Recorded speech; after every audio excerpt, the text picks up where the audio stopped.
What is the true cost of a quiet night? When the last medication cart has rattled down the hall, and the final check-in is complete, what walks the corridors in the silence? For those who sign up to watch over the most vulnerable, the line between caregiver and patient, between reality and episode, can become terrifyingly thin. This is Verified Nightmare, where every story is real, and every account is verified. Tonight, we document the evidence from the other side of the locked door. We have compiled police reports, declassified institutional investigations, and first-hand testimonies from nurses, orderlies, and security personnel. These are not campfire tales. These are the logged incidents, the official complaints, and the unexplained resignations that haunt the records of asylums and psychiatric hospitals across the globe. This video contains 11 true psychiatric hospital night shift horror stories. Each case is a meticulous reconstruction of events that took place between the hours of PM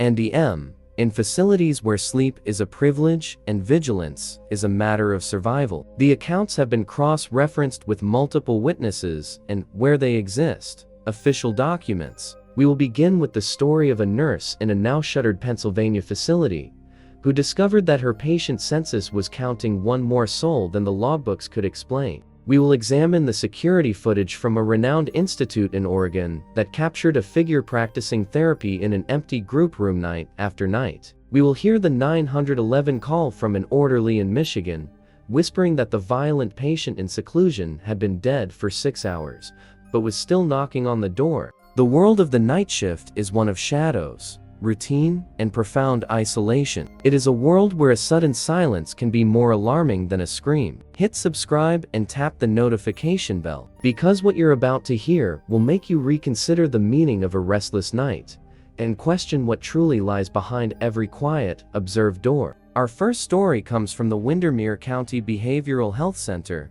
closed in 2004. This is the account of Sarah Gable, RN, as corroborated by her nightly logs, the testimony of the responding police officers, and the subsequent State Health Board inquiry. It is known as the 23rd bed.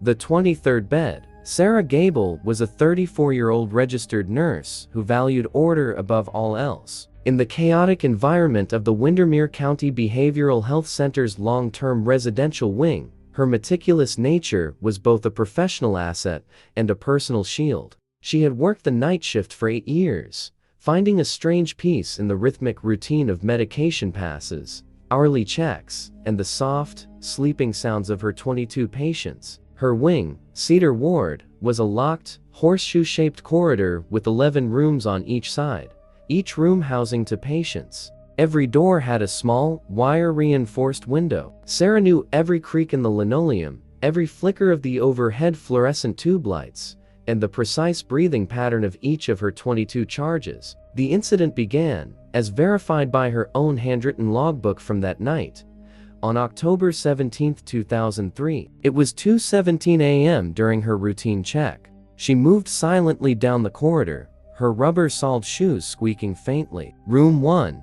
Patients asleep. Room 2. Asleep. She would peer through each window, confirm 2 occupied beds, and note any movement. It was at room 12, the last room on the western corridor, that her routine fractured. The room housed Mr. Henderson, an elderly man with severe dementia, and young Leo, a catatonic schizophrenic. As Sarah looked through the window, she saw 3 beds. She blinked, took a step back, and looked again. The room's layout was standard: 2 metal-framed beds, one against the left wall, one against the right, a shared nightstand between them. But now, a 3rd bed ran along the far wall, beneath the room's single-sealed window. It was an older, rustier frame than the others, with thin, striped bedding. A figure lay in it, perfectly still, facing the wall. Sarah's first, clinical thought was of a catastrophic scheduling error. She fumbled for the master key at her hip, her heart hammering against her ribs. The lock turned with a loud clunk that echoed in the silent hall. She stepped inside. The air was colder here, carrying a scent of old antiseptic and damp wool, a smell absent from the rest of the ward. Mr. Henderson snored softly. Leo was statue still, as usual, and the third bed was there. She could see the details now, the chipped green paint on the iron bedpost, a small, worn label tied to the footboard. She didn't approach. Instead, she backed out, locked the door, and went straight to the nurse's station. She pulled the physical patient roster and the digital log. Both clearly stated, Cedar Ward, 22 patients, room 12 occupancy, 2. She called the night supervisor, who dismissed her concerns, suggesting she was fatigued and perhaps saw a trick of the shadows from the emergency exit light. Unconvinced, Sarah returned to room 12. The third bed was gone. For the next 3 nights, nothing happened. Sarah began to doubt her own senses, a dangerous doubt in her line of work. Then, on the 4th night, during the AM check, she saw it again. This time, it was in room 7. The same rusty bed, the same still figure under thin blankets, back turned. She didn't enter. She stood at the window, counting. 2 legitimate patients, 1 intruder. She forced herself to walk to the next room, and when she returned 30 seconds later, the extra bed was gone. A pattern emerged over the following 2 weeks, as documented in her increasingly frantic log entries. The bed would appear in a different room each time, always between AM and AM, the quietest and darkest hours. It never appeared in the same room twice. The figure never moved. Sarah's investigation turned obsessive. She searched the hospital's archived blueprints, which showed Cedar Ward was built in 1959 on the foundation of the original county poorhouse. In a box of decommissioned paperwork, she found a patient register from 1961. Listed among the residents of the old wing was a patient designated only as 23. The entry noted, chronic somnambulist, requires specialized secure quarters, transferred. No transfer destination was listed. The reveal came on November 2nd. The bed appeared in room 1. Something was different. The figure was not lying down. It was sitting on the edge of the bed, facing the door. Sarah froze at the window. The figure was tall, skeletally thin, dressed in a faded institutional gown. Its face was in deep shadow. As Sarah watched, it slowly raised one arm and pointed not at her, but down the hall, toward the nurse's station. A cold paralysis seized her. She broke her gaze and ran to the station, locking herself inside. On the desk, the patient call board, a grid of lights for each room, was lit up. Every single light, rooms 1 through 11. But the system was old, and the light for the original, long-removed room 23, a light that should not have even been wired anymore, was also glowing a faint, persistent red. The aftermath is detailed in the State Health Board's incident report. Sarah Gable was found by the morning shift, catatonic with shock, inside the locked nurse's station. She was holding the 1961 register open to the page for 23. The responding physician noted she kept repeating, "He's just trying to get back to his room."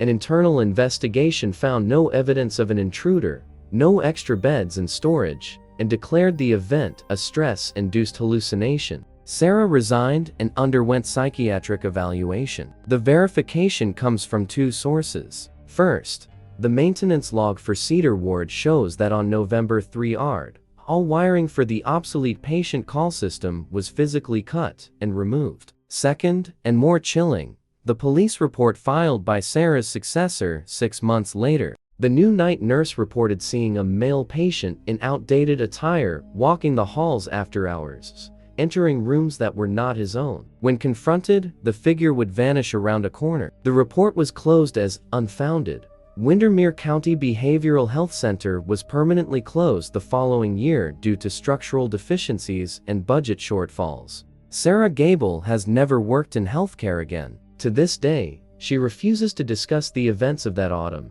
but her meticulously kept logbook, with its timed, dated entries documenting the progression of the 23rd bed, remains in her possession, a private and shakable verification.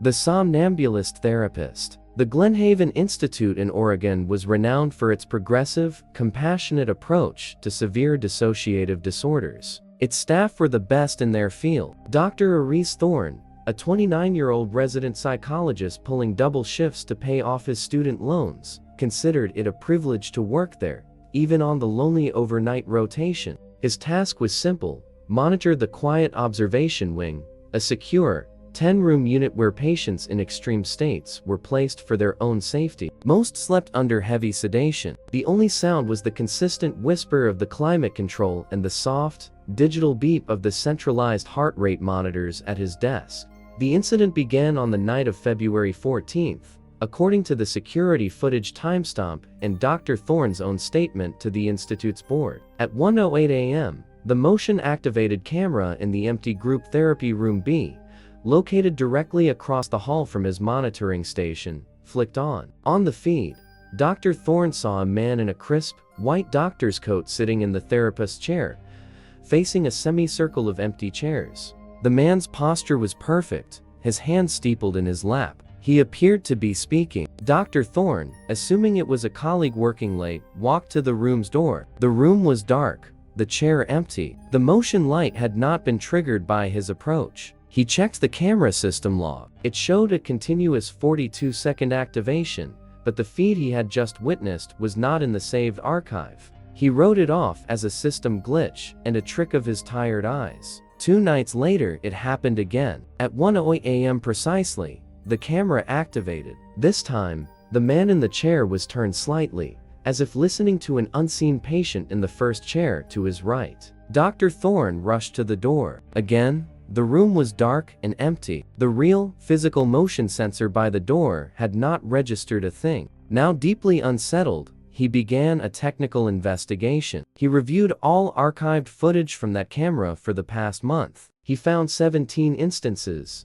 always between 1:05 a.m. and 1:15 a.m., of the camera activating and capturing the same man in the same pose. The footage was never saved to the main server. It only appeared as a live feed before vanishing. The Institute's IT contractor, in a later interview, confirmed the system had no scheduled diagnostic that would explain it and found no evidence of hacking. The buildup escalated. Dr. Thorne started staying in the hallway near the group room door as 1:08 a.m. approached. On the third occasion, he watched the camera's status light turn from green to red, indicating activation. He heard it, then a faint, muffled voice emanating from inside the sealed room. It was a calm, therapeutic baritone, asking a question. "And how does that make you feel, David?" A soft, electronic buzz. Then a voice filtered through an old intercom, calm, professional, yet utterly empty. Dr. Thorne threw the door open. The voice stopped. The room was cold and still. The camera's light switched back to green. He took his investigation deeper, into the Institute's historical records. Glenhaven was built in 1972, but it absorbed the patient files from the notorious Havenwood Asylum, which burned down in 1968. In a basement storage box, under a file labeled "Havenwood Staff Terminated," he found a photograph. It was a staff picture from 1967. In the second row was the same man from the camera feed, Dr. Silas Greer. The attached note stated he was dismissed for unorthodox and ethically questionable therapeutic practices, specifically involving forced sleep deprivation and sensory isolation to break down dissociative barriers. Several patients under his care had exhibited severe regression and profound, irreversible catatonia. Greer had died of a heart attack in his home on the night of February 14, 1968, hours after his dismissal. The reveal was precipitated by a patient. David, a man with dissociative identity disorder housed in observation room 3, began having violent night terrors. His heart monitor would spike at exactly 1:10 a.m.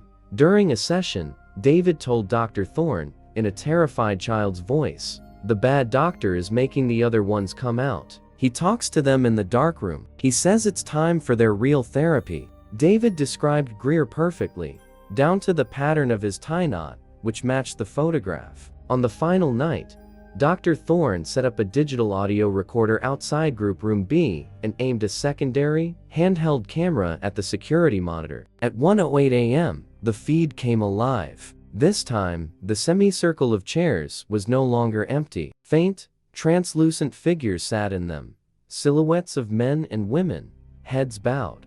Dr. Greer was leaning forward, speaking intently to the figure in the first chair, a figure whose face, when it looked up, was the visage of a young David. The sound of a recorder clicking on, then a smooth, insidious voice.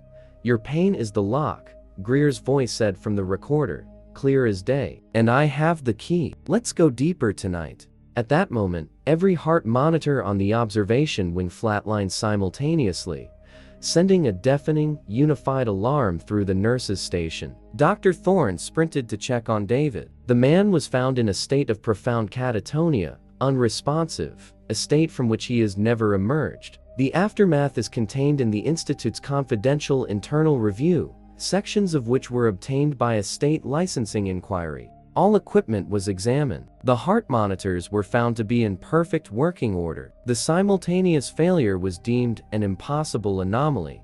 The security system was entirely replaced. Dr. Thorne resigned and submitted a full report, which was sealed. The verification lies in two corroborating pieces of evidence. First, the audio recording. While the Institute claimed it was a hoax, an independent forensic audio analysis paid for by Dr. Thorne found the voice was not a modern synthesis and contained acoustic signatures consistent with the room's dimensions. Second, and most damning, the patient files of the other 9 individuals on the observation wing that night. Over the next 6 months, 7 of them, like David, slipped into irreversible catatonic or severely regressed states, a statistical impossibility for their respective diagnoses. The Glenhaven Institute quietly closed its observation wing in 2006. Dr. Silas Greer's photograph still resides in the archive file, his eyes calm, professional, and fixed on a point just beyond the camera, as if already conducting a session for an audience only he can see. The knock from seclusion. Michael Vance was a 28-year-old orderly who believed in the physical, tangible nature of his job at the Brookside Psychiatric Hospital in Michigan. His world was one of scheduled meals, monitored bathroom breaks, and documented patient interactions. He took pride in his strength and his calm demeanor, essential tools for managing the high-security unit where the most volatile patients were housed. The unit, known as D-Wing, was a stark, white corridor with 4 reinforced seclusion rooms at its end, used only for patients in extreme crisis. Each room was a padded cell with a solid steel door, a small, shatterproof observation window, and a pass-through slot for meals. Michael's nightly routine included standing visual checks of each window every 15 minutes, a rule enforced without exception. The incident is time-stamped in the hospital's electronic check log, March 3rd, 1:45 a.m. Seclusion Room 4 contained a new patient, a large, muscular man named Carl Jenner, brought in by police after a violent episode. Jenner was sedated but restless. During his 1:45 check, Michael shone his flashlight through the window. Jenner was lying on the padded floor, face up, eyes open, and unblinking. His chest was still. Michael felt a cold knot form in his stomach. He radioed for an ARN and used his key to open the heavy door, the mechanism thudding loudly in the silent hall. The ARN, Lisa Cho, confirmed it. Carl Jenner had no pulse. He was cold to the touch. Rigor mortis, she noted, had already begun to set in his jaw and neck. She estimated time of death at least 2 hours prior. This was impossible, as Michael had documented a moving, breathing Jenner at his 1:30 a.m. check. They secured the room, and Lisa went to the nurses' station to call the attending physician and the morgue. Michael was ordered to stand by outside the seclusion room until the body was removed. He stood in the hallway, trying to reconcile the log entry with the corpse. That's when he heard it. 3 slow, deliberate knocks on heavy steel from inside the locked room. They were firm, authoritative knocks. Michael's blood ran cold. He leaned toward the observation window. Jenner's body lay exactly as they had left it, motionless on the floor. The knocks came again. Knock, knock, knock. This time, they were followed by a sound, a low, wet, rattling inhalation, as if from a ruined throat. Michael stumbled back and radioed Lisa, his voice a hoarse whisper. "He's knocking." The buildup was a study in procedural horror. The physician, Dr. Evans, arrived with 2 security guards. Skeptical, he listened at the door. For a full 5 minutes, there was nothing. As Dr. Evans turned to dismiss Michael's claims, A furious barrage of knocks erupted from the door, a pounding that made the steel vibrate in its frame. Everyone jumped back. Dr. Evans, pale, opened the door. The body had not moved. They sealed the room again. The decision was made to wait for the morgue attendants and to log the incident as an auditory hallucination shared under stress. But Michael kept checking the window. At 3:00 a.m., he saw Jenner's head had turned. It was now facing the door, the dead eyes fixed on the observation window. The mouth was slack, the tongue dark and swollen. The morgue attendants, two gruff men unfazed by most things, arrived at 3:30. As they wheeled the gurney into the room, one of them cursed. "Who the hell's been in here?" On the far wall,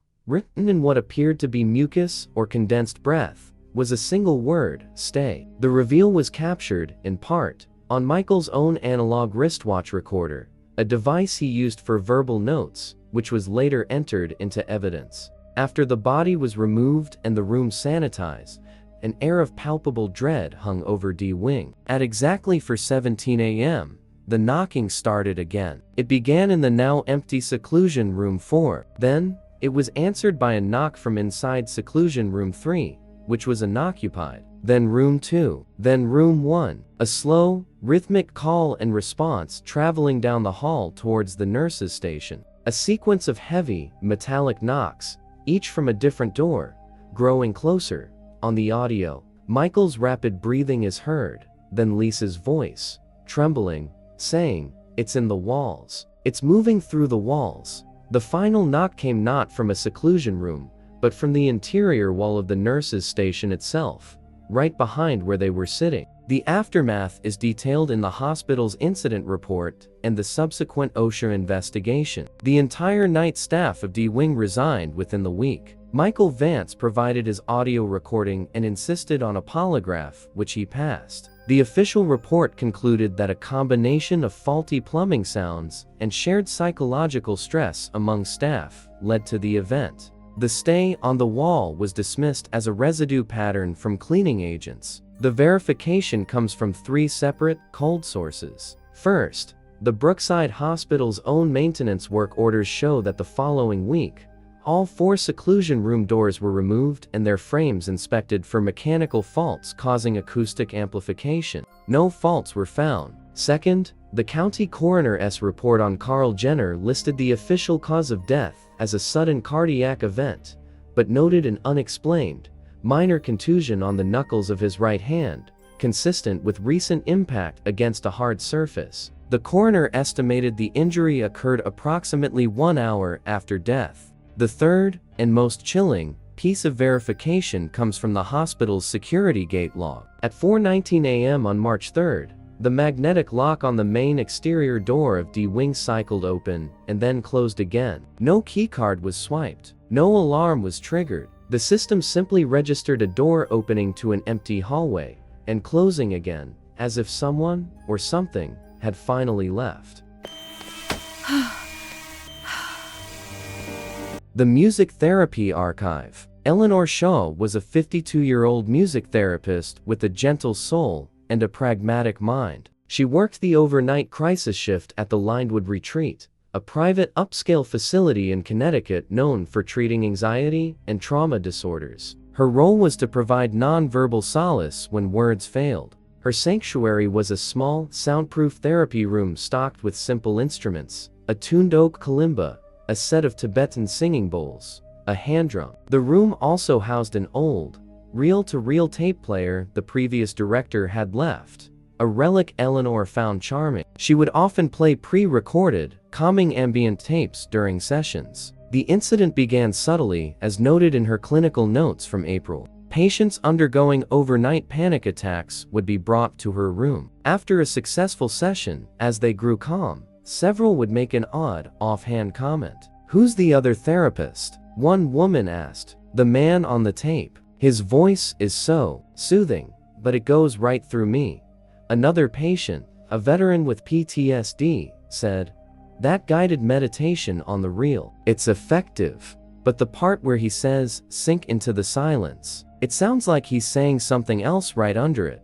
Eleanor checked her tapes. They were all commercially produced, containing only instrumental music and nature sounds. No voices. She assumed it was a symptom of her patient's conditions, a form of auditory pareidolia. The first tangible event occurred on a night she was alone, catching up on documentation. She decided to play a blank reel to record some of her own improvisations. She set the machine to record, played the kalimba for 10 minutes, and stopped. When she rewound and played it back, her music was there, clean and clear. But underneath it, almost imperceptibly, was another layer. A man's voice, whispering in a slow, hypnotic rhythm. She couldn't make out words, only the cadence. It sounded like reverse speech. Intrigued, she used a simple audio program on her laptop to invert the track. The sound of a kalimba melody played backwards, then a clear, calm, male voice emerges. The voice was articulate,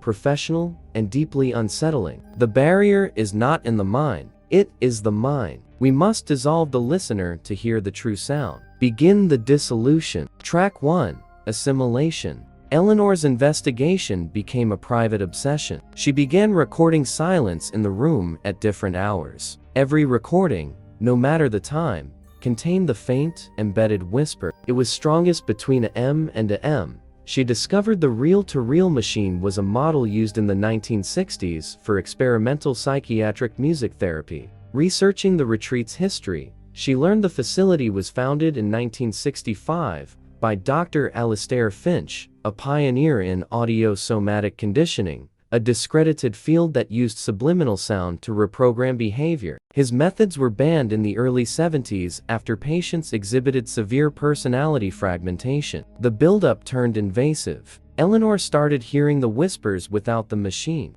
They were in the hum of the air conditioner, in the drip of the sink faucet in the staff lounge. She'd catch phrases in the white noise, "Open the archive," and "Your resonance is required." Her own sleep became plagued with vivid dreams of a dark room filled with spinning reels, and a silhouetted man speaking into a microphone, his words forming visible, tangled coils in the air. She found a hidden panel in the therapy room's wall, behind a filing cabinet. Inside were 7 unlabeled master reels and a leather-bound logbook. The logbook was Dr. Finch's personal journal, detailing his Symphony of the Self project, an attempt to record the essential psychic frequency of a patient and then, through layered subliminal tracks, overwrite other personalities with it. The final entry read, "Subject 0 has achieved pure resonance. The archive is complete." The transmitter is the room itself. The reveal happened during a crisis session with a new patient, a young woman named Chloe suffering from severe dissociation. To calm her, Eleanor played a gentle singing bowl recording on the reel machine. Chloe initially relaxed, then her eyes snapped open, wide with terror. She was staring at the blank wall. "He's here," she whispered. "The conductor. He says I'm off-key." Chloe's head then tilted to the side, as if listening. Her voice changed, becoming flat and monotone, perfectly mimicking the cadence of the inverted whisper from the tapes. Integration commencing. Erasure of discordant themes in 3, 2. Eleanor lunged and yanked the power cord from the wall. The machine sputtered off. Chloe slumped forward, sobbing, with no memory of speaking. The aftermath is documented in a confidential lawsuit settlement between Chloe's family and the Lindwood Retreat. Eleanor Shaw presented her evidence, the recordings, the journal, the master reels, to the administration. They dismissed it as the work of a stressed employee who had tampered with hospital property. She was placed on administrative leave. However, a private forensic audio analyst hired by the family confirmed the presence of sophisticated, layered subliminal audio on the master reels, techniques that predated modern digital editing. The analyst's report stated one reel contained what sounded like the repeated, looped capture of a human scream, slowed down to 1/100th of its original speed, used as a foundational bass frequency. The verification is twofold and enduring. First, the Lindwood Retreat had the entire therapy room gutted and remodeled. The construction foreman's report noted the discovery of unusual copper wiring woven into the drywall and subflooring, forming a large, concentric coil pattern, consistent with an attempt to turn the room itself into a resonant speaker. Second, and most haunting, the ongoing symptom. Every patient underwent music therapy in that room in the 6 months prior to its demolition, including Eleanor herself, now reports the same phenomenon. In moments of extreme quiet, they sometimes hear a faint, tinny melody, like a music box playing a distorted version of a song they once found comforting. It is always followed by the sensation of a presence standing just behind them, leaning in, as if to listen to the sound of their own thoughts. Eleanor Shaw no longer practices therapy. She claims the silence is no longer silent, and that true silence may be the most terrifying sound of all. The Crimson Shift. Leonard Leo Briggs was a 58-year-old veteran janitor at St. Ignatius Psychiatric Hospital, a sprawling, Gothic brick facility in upstate New York. Leo took immense, quiet pride in his work. He knew every inch of the sprawling complex, from the steam tunnels to the attic crawlspaces. His nightly ritual began at midnight in the East Wing, a locked geriatric psychiatry unit housing patients with advanced Alzheimer's and dementia. The work was sad but simple, mopping floors, emptying trash, and buffing the long, dark hallway that smelled perpetually of industrial cleaner and boiled vegetables. Leo was a creature of habit, and his habit included a 2:15 a.m. break on the bench by the unit's lone window, where he'd watch the moon over the hospital grounds. The incident started with a stain. On the night of November 12th, as logged in his maintenance report, Leo was buffing the hall floor near room 14. The buffer-ease rotating pad began to squeal and smear. He lifted it to find a deep,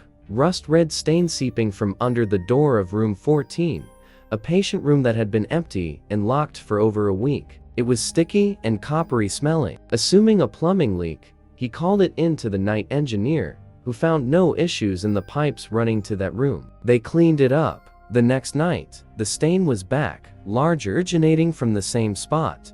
This time, a sample was taken. The lab report, filed with the hospital's administration, identified it as human blood, type AB negative. A search of the room revealed nothing, no source, no cracks in the floor. The room was sealed with a temporary laminate floor guard. The buildup was a slow invasion of the mundane. A week later, Leo was cleaning the day room. The television was off. As he passed by its dark screen, he saw, not his own reflection, but the reflection of the hallway behind him. In that reflection, the door to room 14 was open, and a tall, thin figure in a patient's gown stood in the threshold, facing away. Leo spun around. The real hallway was empty, the real door shut and locked. He began to notice other anomalies, always in peripheral vision or reflective surfaces. The water in his mop bucket would sometimes ripple, as if disturbed when left alone. The names on the patient doors, printed on simple cards, would sometimes be replaced with a single, handwritten word in the same crimson substance, guilty. When he'd look directly, it would be gone, the original card pristine. Leo's investigation was that of a practical man. He didn't believe in ghosts. He believed in broken pipes and faulty wiring. He accessed the old physical patient archives, stored in the hospital basement. Room 14 had a history. In the 1970s, it was used for a single patient, Dr. Edmund Voss, a former surgeon at the hospital who had developed a severe psychotic disorder. His delusion was that he could see the sickness in the blood and had attempted to purify several patients via unauthorized, catastrophic surgeries in their rooms. He was committed to his own institution. The file ended with a note. Patient Voss found deceased in his room November 12, 1978. Cause: exsanguination from self-inflicted wounds. No implement located. The date, Leo realized with a chill, was exactly November 12. The reveal occurred on the anniversary, November 12. Leo, now deeply uneasy, forced himself to do his rounds. At 2:15 a.m., he went for his break by the window. The moon was full, casting a silver light on the buffed linoleum. As he sat, he saw it. In the gleaming surface of the floor, he could see a reflection of the ceiling. And on that reflected ceiling, written in the same dark substance, was a complex, anatomical diagram of a human heart, with arrows and notations in a precise, surgical script. A low, wet, dragging sound, as of a heavy mop moving across a floor. He looked up. The actual ceiling was blank. He looked back at the floor's reflection. The diagram was still there, but now, a figure was standing in the reflection, a tall man in a tattered surgical gown, holding a bone saw that dripped black in the moonlight. The figure was looking down at Leo, but at the reflection of Leo's own feet. Leo ran. He didn't stop until he reached the nurse's station, gasping. The night nurse, alarmed, went with him back to the day room. The floor was clean. The window showed only the moon. But as they turned to leave, the television flickered on by itself, displaying only static, and from its speakers came a clear, calm, professional voice, a surgeon's voice, explaining a procedure. The primary incision must be made with confidence. The tissue remembers hesitation. Now, we observed the source of the contamination. At that moment, every call light on the geriatric wing began to flash, and from behind the sealed door of room 14 came a sound that defied logic,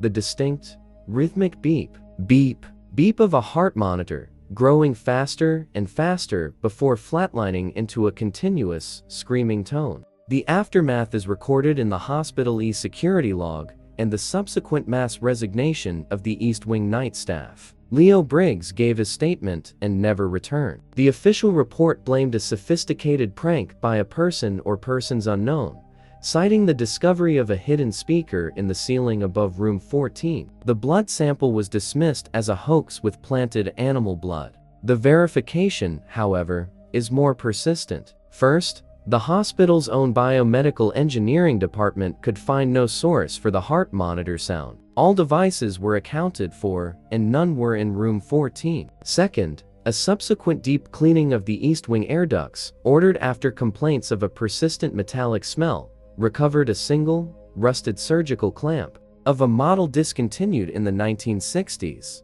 wedged deep inside. It was clean, but forensic analysis revealed microscopic traces of human tissue in its serrated teeth, tissue that was decades old. The final piece of verification is ongoing. To this day, any staff member working the East Wing night shift is instructed, unofficially, to never look at the floor too closely when the moon is bright. And if they feel a cold spot near room 14, or hear the faint sound of dragging metal, they are told to finish their work quickly, and never, ever to be there at 2:15 a.m.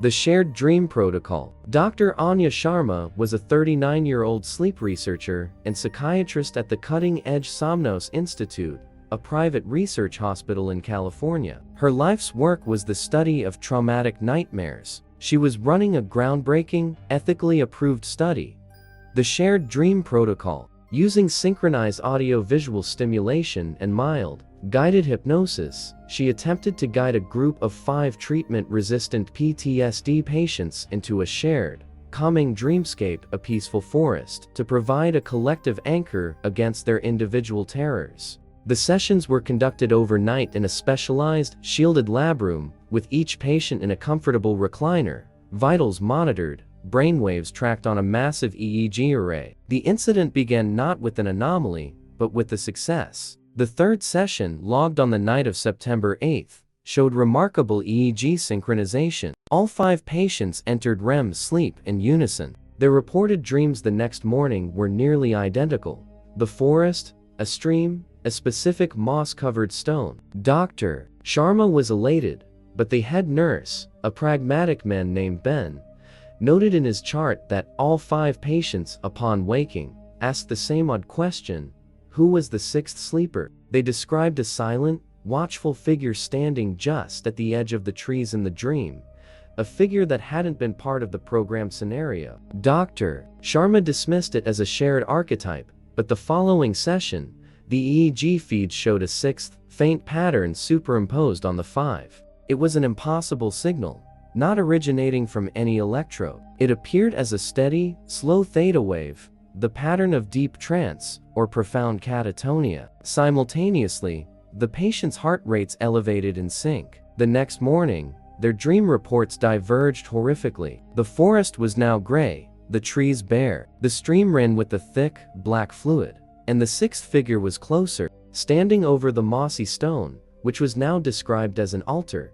One patient, a former firefighter, was catatonic for 3 hours after waking, repeating one phrase, "It's not a dream, it's a broadcast." The buildup became a technical and psychological nightmare. Dr. Sharma and her team reviewed every line of code in the stimulation software, checked every wire for crosstalk. They found nothing. They brought in a physicist to check for external electromagnetic interference. He found none. Yet, each session, the sixth EEG signal grew stronger. It began to exhibit a terrifying characteristic. It would react to external stimuli. If a nurse dropped a clipboard in the lab, the sixth signal would spike. If Dr. Sharma spoke a comforting word, the signal would flatten into a line of pure, focused silence. It was listening. It was learning. Dr. Sharma's investigation took her into the Institute's forgotten history. The Somnos Institute was built on land once owned by a radio broadcasting pioneer in the 1920s, a man named Alden Marsh, who was obsessed with transmitting thought. His notes, found in a dusty basement cabinet, spoke of the long sleep, a state where the human mind could be tuned like a crystal set to receive transmissions from other realms of consciousness. He believed he could broadcast suggestions directly into the subconscious of a sleeping populace. His work ended when he was found dead in his studio, his own experimental apparatus attached to his temples, his brainwaves having been recorded as flatlining for 7 continuous days before his body died. The reveal was catastrophic. During what was to be the final session, Dr. Sharma decided to attempt communication. As the patients entered the synchronized state, she spoke into the room's microphone, addressing the sixth signal directly. "Identify yourself." On the massive EEG display, the 5 patient patterns continued their synced rhythm. The sixth pattern stopped, then reformed itself into a coherent, pulsing wave that perfectly matched the phonetic pattern of a spoken word. The word, translated by the software's diagnostic screen, was Alden. At that moment, all 5 patients sat bolt upright in their recliners, eyes wide open, still deeply asleep. In perfect, chilling unison, they spoke with a single, dry, rasping voice that was not their own. 5 voices speaking as one, a distorted chorus. The receiver is open. The dream is the antenna. You have tuned us to the static between worlds. We see his station now. It is made of memories and it is broadcasting. The end, the aftermath, is a tangle of lawsuits, sealed medical records, and a discredited study. All 5 patients were plunged into identical, treatment-resistant comas. Their EEGs, while showing normal sleep-wake cycles, remained perfectly synchronized with each other. A medical impossibility. They would occasionally speak, again in unison, uttering fragments of Alden Marsh's century-old notes. The Somnos Institute shut down the lab and terminated Dr. Sharma. The verification is buried in technical data and a single, haunting artifact. First, the raw EEG data from that final night was analyzed by a Defense Department contractor specializing in signal intelligence. Their confidential conclusion, leaked to the press, was that the sixth signal contained a complex, layered structure consistent with a form of data compression, but for what type of data, they could not say. Second, during the lab's decommissioning, workers found something behind a wall panel, an antique carbon microphone, of the type used in 1920s radio, wired with crude, hand-soldered connections into the Institute's modern fiber optic network backbone. It was live, and faintly warm to the touch. It was not on any building schematic. Before it was disconnected, a final, unified whisper issued from the comatose patient's room monitors. Signal clear. Dr. Anya Sharma now researches only waking therapies. She maintains, in a sworn affidavit, that they did not summon a ghost. They simply dialed into a frequency that was already there, a frequency where a madman's dream of control never ended, and where the sleeping minds of 5 patients became its new, permanent receivers. The phenobarbital pantry. Maya Flores was a 28-year-old pharmacy technician who loved the night shift at the Kirkwood Sanatorium in rural Vermont. The quiet, the order of the pill bottles, the meticulous logging of controlled substances, it was a sanctuary of calm compared to the chaos of the wards. Her domain was a small, windowless pharmacy office adjoining a large, climate-controlled storage room known as the pantry, where bulk medications were kept. The only entrance was a heavy, fireproof door with a keycard lock. Maya's ritual was precise. At a.m., she would perform the controlled substance count, then restock the night med carts from the pantry. She was utterly alone in this wing after p.m.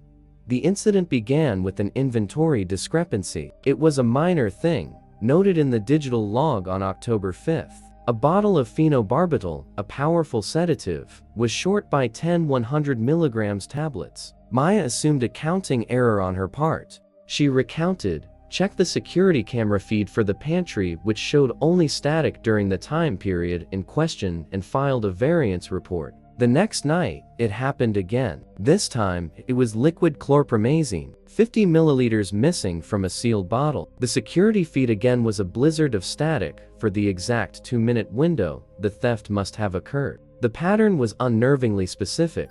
Only old generation, heavy-duty psychiatric medications were affected. Newer drugs were untouched. The buildup was a silent war against her own senses. Maya began double-checking the pantry door every hour. One night, at 3 a.m., she found it slightly ajar, though her keycard log showed no entry. The air inside was noticeably colder. On the central steel table, a single, dusty bottle of paraldehyde, a foul-smelling, rarely used sedative from the 1950s, had been placed upright in the middle, though it should have been on a high shelf in the back. The security feed for the preceding hour was, again, corrupted. She started hearing sounds, a soft, shuffling step from within the pantry. When she knew it was empty, the faint, metallic click-clack of pills being counted. Once, while logging inventory on her computer, she saw the reflection of the open pantry door in her dark monitor screen. In the reflection, a hunched figure in faded, orderly whites was standing inside, perfectly still, facing the shelves. Maya's investigation led her to the sanatorium's archived personnel files. Kirkwood had been a brutal rest cure institution in the 1940s and 52nds. She discovered records for an orderly named Walter Sneed, employed from 1948 to 1957. His file was thick with disciplinary notes, over-familiar with patients, found administering unauthorized dosages, and finally, dismissed for theft of medical supplies. The final note was chilling. Sneed found deceased in the main medication storage closet. Cause: acute polypharmacy intoxication. Evidence suggests self-administered cocktail. Body discovered after 3 days. The date of his death was October 5,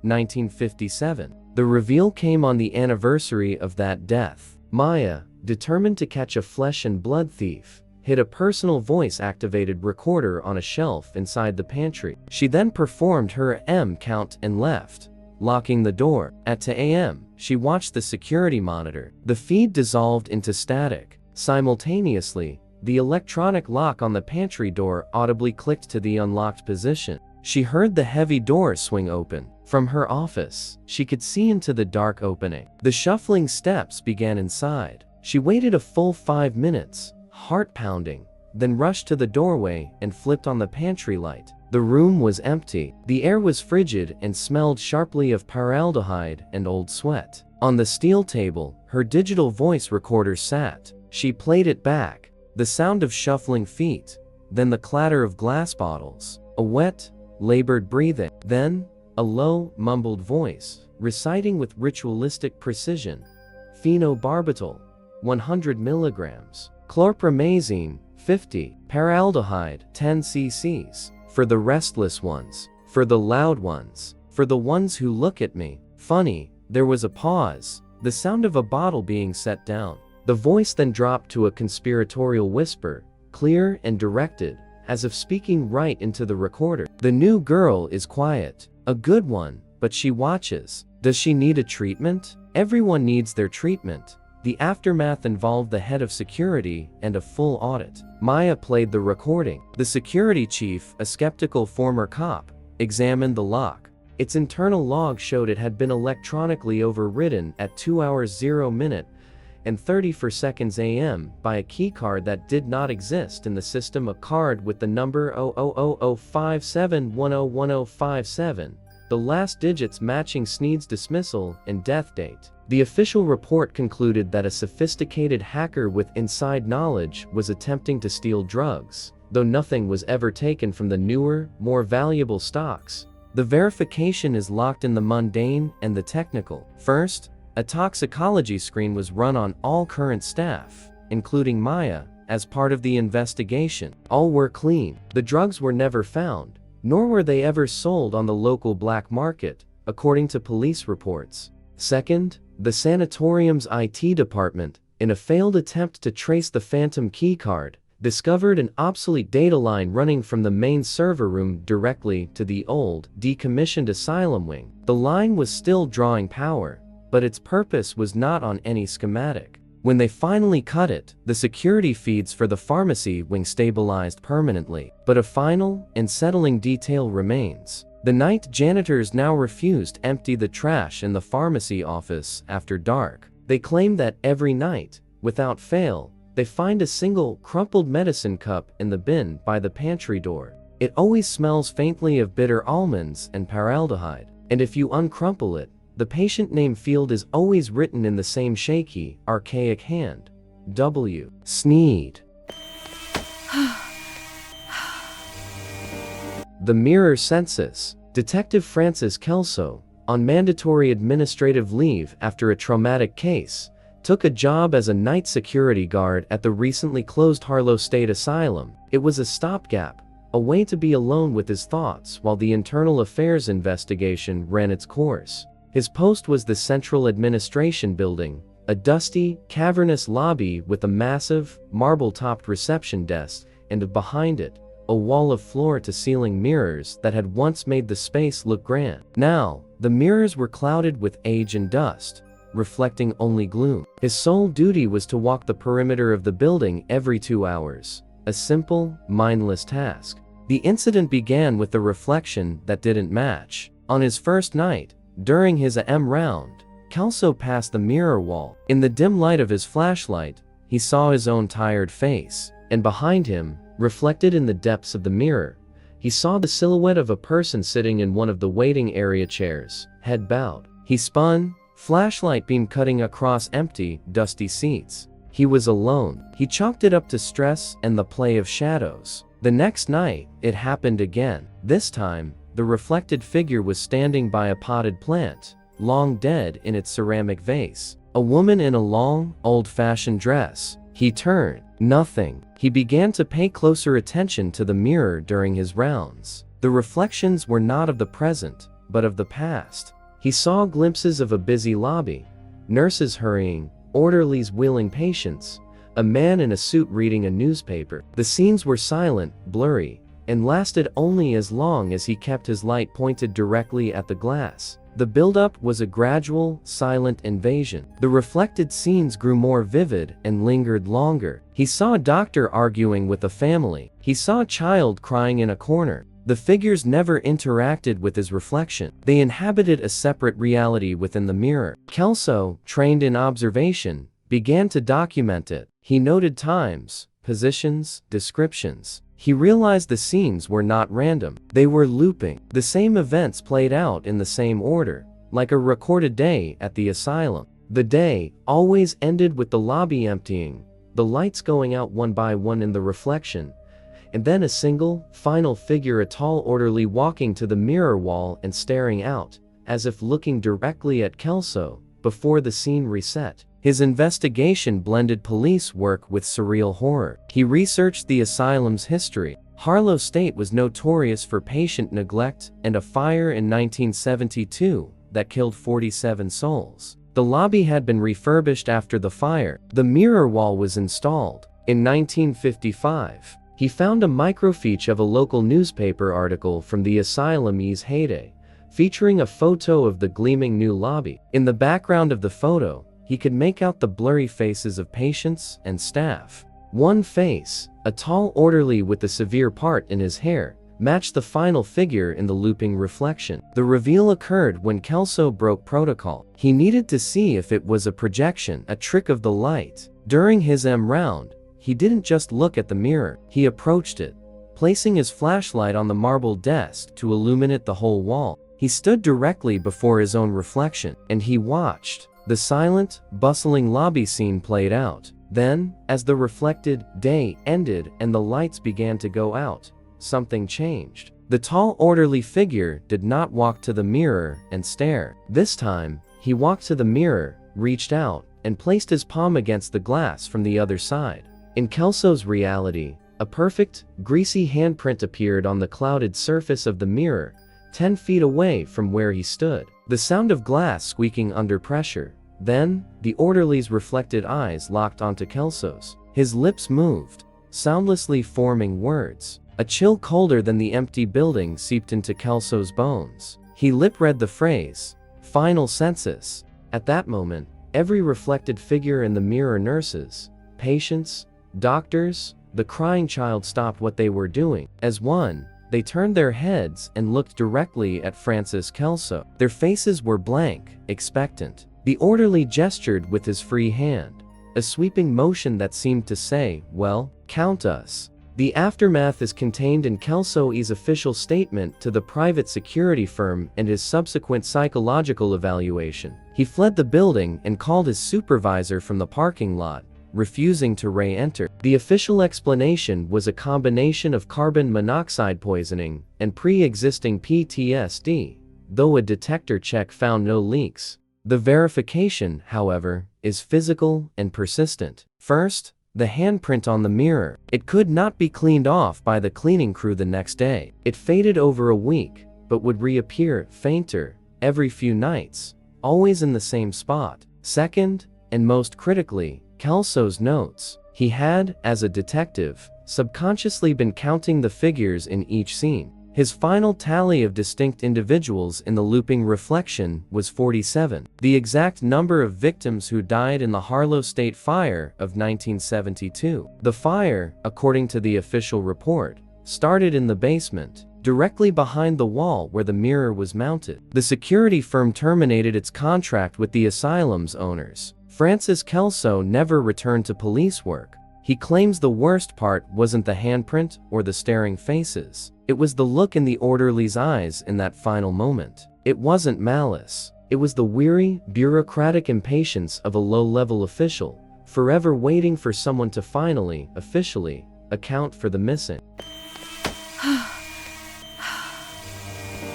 The hydrotherapy schedule. Nurse Paul Hendricks was a 45-year-old former Navy corpsman who thrived on rigid procedure. He found his calling on the night shift at the Crestwood Retreat, a seaside facility specializing in somatic therapies for shell-shocked veterans.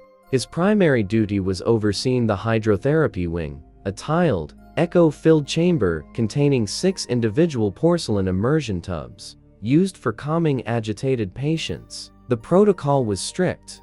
Appointments were from p.m. to midnight only. After the last patient was dried, dressed, and returned to their ward at 12:30 a.m., Paul would drain, scrub, and sterilize each tub, then lock the wing. No exceptions. The schedule, printed and pinned to the wall, was his Bible. The incident began with a sound. On the night of July 22nd, at approximately 1:15 a.m., Paul was finishing his paperwork at the wing's small nurses' station. He heard it clearly, the deep, resonant glug-glug-glug of a bath being drained, followed by the drip of a faucet. It came from tub 3. He walked over, flashlight in hand. Tub 3 was spotless, dry, and empty. The drain was closed. The faucets were tight. He checked the others, all dry. He assumed it was old pipes and noted it in the maintenance log. The next night, at the same time, he heard it again. Not just the draining, but the distinct sound of water sloshing, of a body shifting weight in a full tub. He approached tub 3. The porcelain was cold to the touch and bone dry, but when he placed his palm flat on the bottom of the tub, he felt a faint, rhythmic vibration, like a slow, steady heartbeat transmitted through the water that wasn't there. The buildup was a meticulous dismantling of his schedule. He began to hear the sounds from different tubs, always after hours. the sloshing from tub 1, the drip from tub 5. Once, at a.m., he saw the reflection of rippling water light dancing on the ceiling above tub 4, though the tub beneath was dark and empty. He started checking the printed schedule against the digital log. A discrepancy appeared. The digital log showed all appointments ended at midnight, but the physical paper schedule, the one pinned to the wall, began to show a new, handwritten entry in faded blue ink. Tub 3, 1 o'clock a.m. Subject: J. Mallory. Treatment: full immersion quieting. This entry would appear after his last check, and would be gone when he looked again in the morning, the paper pristine. Paul's investigation was that of a military man. He searched the facility's archives for a J. Mallory. He found him. Captain Jonah Mallory, admitted in 1951, with what was then called war neurosis. His file detailed a treatment of last resort, prolonged hydrotherapy. Mallory was subjected to 18-hour continuous immersions in tepid water, a practice banned shortly after. The final note read, "Patient found deceased in tub number 3 at 0130 hours. Presumed cardiac event. Water cold." The date was July 22, 1951. Paul realized he was hearing the ghost of a procedure. The reveal came on the anniversary. Paul decided to confront it. At 1 o'clock a.m., he stood in the center of the hydrotherapy chamber. The air grew thick and damp, smelling of rust and salt. One by one, the faucets over the 6 tubs creaked open. Icy water began to pour forth, steaming in the warm room. It filled tub 3 first, then the others in sequence. Paul watched, frozen, as the silent, automated ritual played out. Then, the door to the changing room, which he had locked, swung open. In the reflection of the now rippling water in tub 3, Paul saw a figure enter the chamber, a gaunt man in a soaked, standard-issue gown, dripping onto the tiles. The figure walked to tub 3 and slowly submerged himself until only his face was above the surface, eyes closed. Paul found his voice. "Captain Mallory?" The eyes in the tub opened. They were not focused on Paul, but on the ceiling. The man's lips were blue. A whisper, not from the tub, but from the very walls, a chorus of sighs woven with the sound of lapping water, filled the room. A whisper like water through pipes. "The treatment is not complete. The quiet is not permanent. The schedule must be kept." As the words faded, Paul looked at the wall. The printed schedule now clearly showed a new column. Under overnight maintenance, in the same faded ink, was a list. 1:00 immersion, 2 o'clock drain and scrub, 3 o'clock refill, 4 o'clock observation, 5 o'clock final draining. It was a full night schedule. For whom? It did not say. The aftermath involved a flooded wing and Paul's immediate resignation. The morning staff found the hydrotherapy chamber inches deep and cold, clean water, all taps running, all drains sealed. The official report cited a catastrophic failure of an automated water timer system, a system that did not, according to the facility's engineers, exist in that wing. The verification is found in the mundane and the meteorological. First, the Crestwood Retreat's water bill for that quarter showed a 300% unexplained spike in usage, specifically during nighttime hours, which could not be attributed to any documented cause. Second, and more eerily, is the ongoing phenomenon reported by the new, and nowadays shift-only, hydrotherapy staff. They claim that if any appointment runs even a minute past noon, the lights in the wing will flicker, and the empty tubs will emit a deep, resonant hum, as if filled with a great volume of water under pressure. The paper schedule is no longer used, but on quiet nights, the security guards making their rounds swear they can hear, from the locked hydrotherapy wing, the sound of a stiff bristled brush, scrubbing methodically back and forth on porcelain, keeping to a timeless and seen schedule. The Candlepin Bowling Alley. The Riverview Adolescent Psychiatric Center had a unique feature in its basement, a 2-lane candlepin bowling alley, built in the 1960s as recreational therapy. It was rarely used by the time Samir Kaur, a 26-year-old recreational therapist, was hired for the overnight suicide watch rotation. Part of his duty was an hourly check of all recreational areas, including the dark, cavernous basement where the alley sat, its pins like silent, white sentinels under a single, perpetually dim safety light. The place smelled of dust, old wax, and damp concrete. The incident started with a score. On his third night, during his AM check, Samir's flashlight beam swept across the manual scoreboard hanging above lane 1. The hanging tiles, which should have read all zeros, showed a completed game, a perfect 100-point candlepin game, with the name, Danny, spelled out in the player slot. The next night, it was lane 2, a different score, 87. The name, Lisa. He erased them, assuming a prank by the evening staff. But the following night, both lanes had new scores, with new names. He reviewed the keycard logs for the basement door. No entries after PM. He set up a motion-activated wildlife camera he owned, pointing it at the lanes from behind the ball return. The buildup was a study in lonely activity. The camera captured nothing but darkness for 2 nights. On the third, it triggered at 3:17 a.m.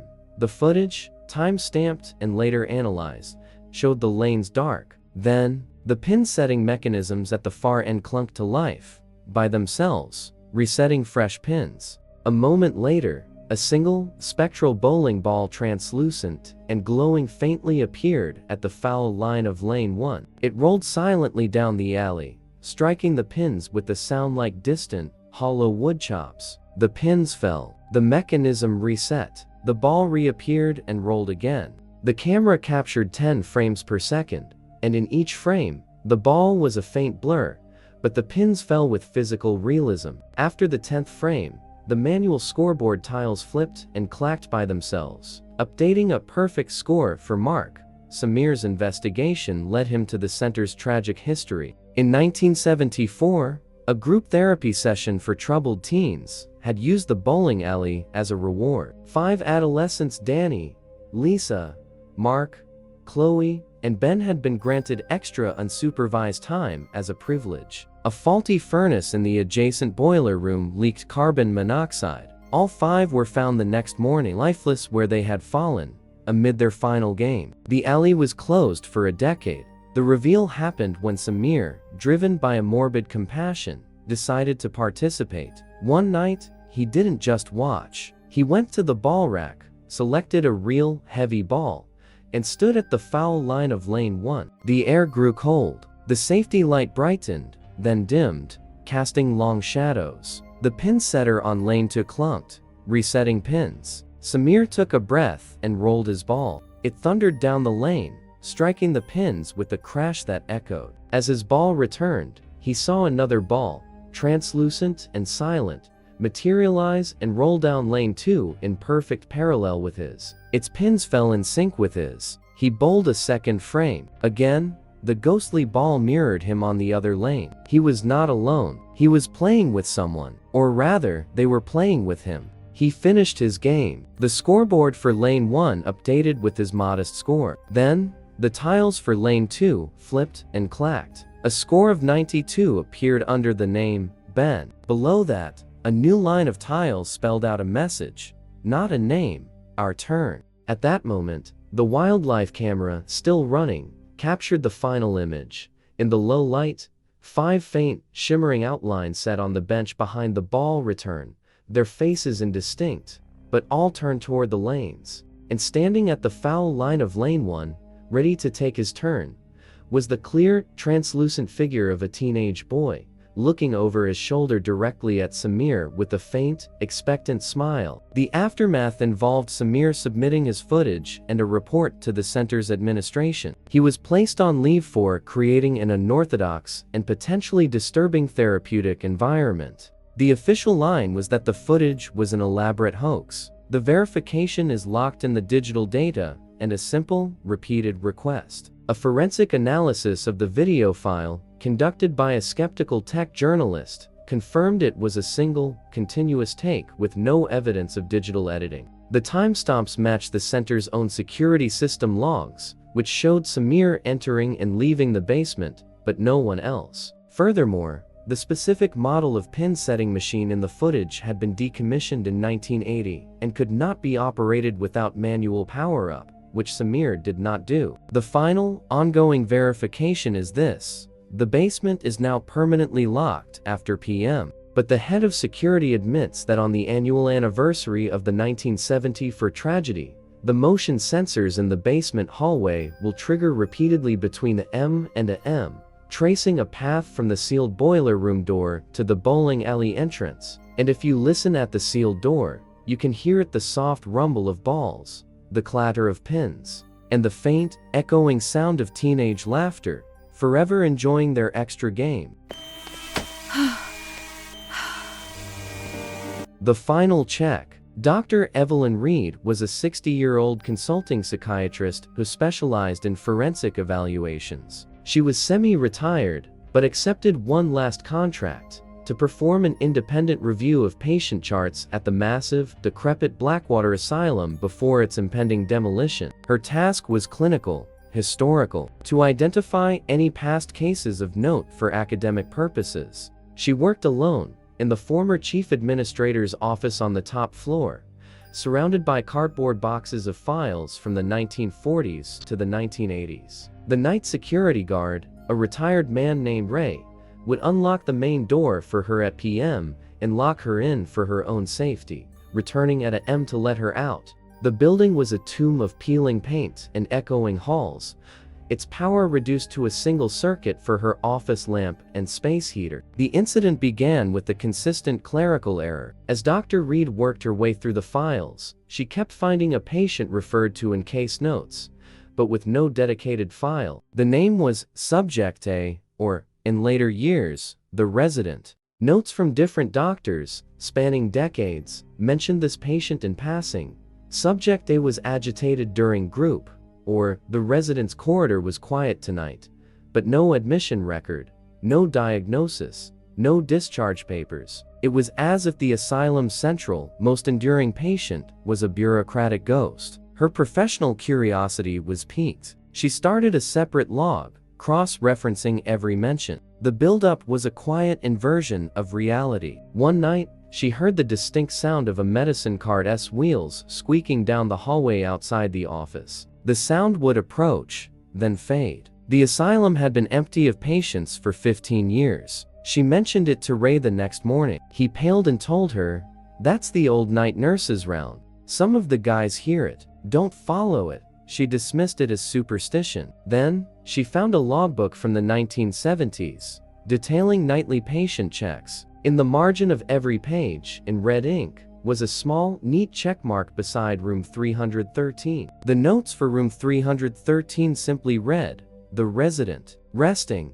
Room 313, according to the building's floor plan, did not exist. The third floor ended at room 312. Her investigation became an archaeological dig into the asylum's soul. She discovered that Blackwater was built on a foundation of lies and cover-ups. A scandal in the 1950s involved the unlawful commitment of political dissidents. One name was redacted from every public document: Anatoly Vasiliev. A whispered rumor, found in a nurse's unpublished memoir, suggested Vasiliev wasn't a patient, but a captured foreign intelligence asset, kept sedated and studied for decades in a specially constructed, soundproofed wing that was officially scrubbed from the blueprints. His purpose was to be observed. He was the ultimate resident. The reveal came the night she found the key. It was in a box labeled "Maintenance Obsolete," a heavy, old-fashioned steel key tagged with the faded, typewritten label,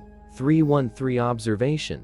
A compulsion seized her. It was a M. She took her flashlight and the key, and left the office. The hallway was a tunnel of darkness. Following the old floor plans from memory, she walked past room 312. The wall beyond it was blank cinder block, but as she ran her hand over it, her fingers found a seam, a door frame, plastered over. In the center, a keyhole. Her heart thundered in her ears. She inserted the key. It turned with a gritty, metallic shriek that echoed through the empty building. Beyond was not a room, but another, shorter hallway, lined with lead-lined walls. At the end was a single, reinforced door with a thick glass observation window. The air was dead and cold. She approached the window and shone her light inside. The room was a perfect, sterile cube. In the center was a lone, high-backed armchair, facing away from the door. Sitting in the chair was a man.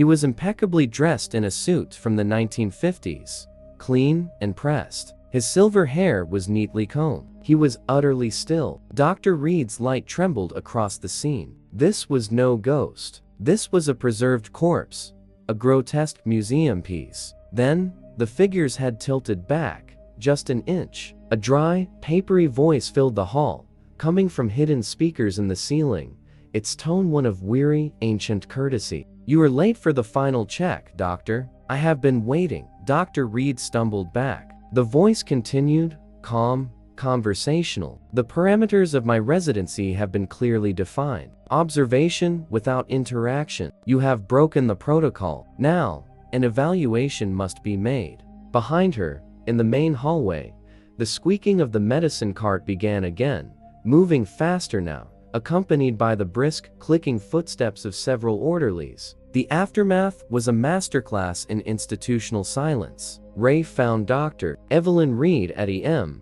sitting on the floor of the administrator's office, surrounded by files. She was catatonic, clutching the obsolete key in her fist. She was hospitalized. The demolition of Blackwater Asylum was abruptly moved up by 3 months and conducted under intense security. No unusual rooms were reported by the demolition foreman. The verification exists in the gaps and the echoes. First, Dr. Reed's personal logbook, recovered from her briefcase, contains her meticulous notes on the resident and a hand-drawn sketch of the concealed door and the room beyond. Forensic analysis confirmed the ink and paper were consistent with her other work. Second, a former KGB archivist, defecting in the 1990s, mentioned in a debriefing a long-term, deep sleep asset codenamed Nightingale, held in a U.S. psychiatric facility whose value was the observation of his observation. The file was marked terminated asset unrecoverable. The final piece of verification is Dr. Reed herself. She recovered after 6 months, but never practiced again. In rare, lucid moments, she tells her daughter one thing, that the most profound horror is not madness, but perfect, endless, sanctioned sanity, and that the true purpose of some places is not to heal, but to contain, and to watch forever. She still wakes at AM, listening, convinced she can hear the soft, electronic hum of an observation system that is still, somewhere, powered on and logging data for a report that will never be filed.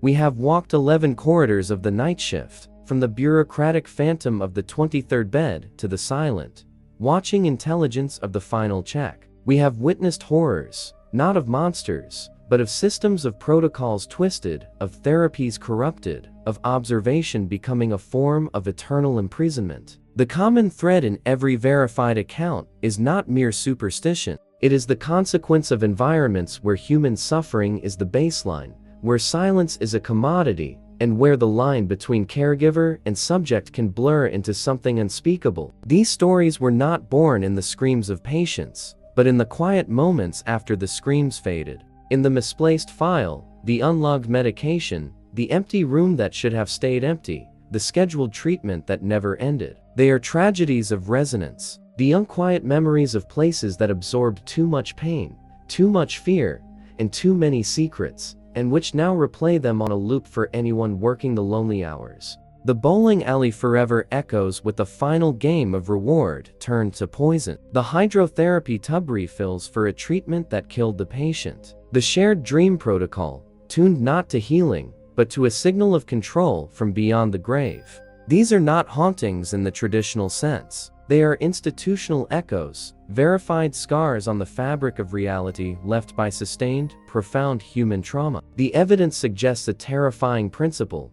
In places dedicated to the mind, the walls themselves can develop a memory. And on the night shift, when the world sleeps and the veneer of daily routine is stripped away, that memory becomes active. It seeks completion. It seeks witnesses. It continues the paperwork, administers the outdated medication, and conducts the final check, long after the original practitioners are dust. So, what is the lesson of these 11 verified nightmares? Trust your instincts. If a procedure feels inhumane, it is. If a silence feels predatory, it is. If a door on a blueprint leads to a wall, understand that something was meant to be forgotten for a reason. The most dangerous entities in these stories were never the patients. They were the unchecked protocols, the buried crimes, and the arrogance that believed the human psyche could be catalogued, controlled, and contained without consequence. Your vigilance is our mandate. Subscribe to Verified Nightmare. In a world where the past is never truly closed,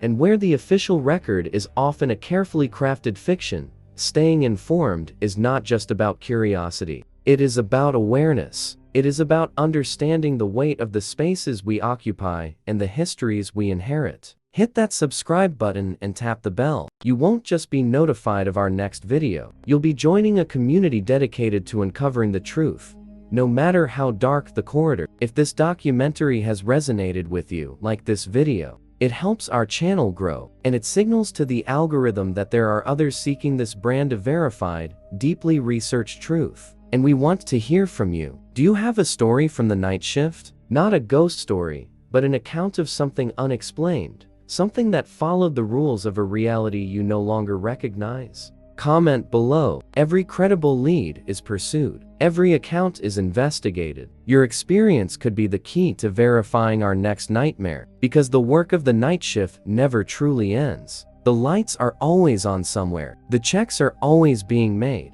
And as long as there are places that hold the echoes of shattered minds, there will be stories waiting for someone brave enough or unfortunate enough to listen. This has been Verified Nightmare. Remember, the most dangerous monsters are often the ones who look just like us. The ones in white coats, holding clipboards, following orders. The ones who signed up for the night shift. Stay safe.